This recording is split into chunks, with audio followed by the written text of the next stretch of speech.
अहिले चाहिँ म सन्दकपुरको सबभन्दा हाइट 3636 भएको ठाउँमा चाहिँ जाँदैछु। यो डाँडा चाहिँ सबभन्दा अग्लो हाइटमा पर्न जान्छ। बाटो अप्ठ्यारो छ। यो चाहिँ हाम्रो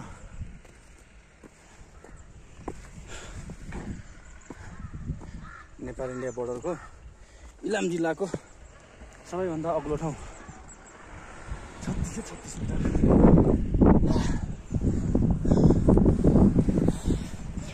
यहाँदेखि चाहिँ बिहान सूर्योदय हेर्न सकिने भन्छन्, तर यही चाहिँ बसेको छैन।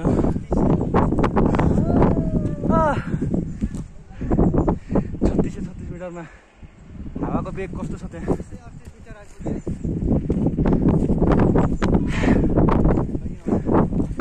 हावाको बेग यति छ कि पुरै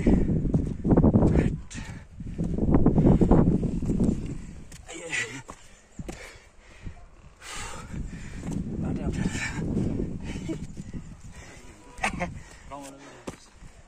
3636 मिटरमा आइपुग्यो। चारैतिर बादल लागेको छ, उता पनि हिमाल देखिरहेको छ। एउटा फोटो सेसन हुँदैछ।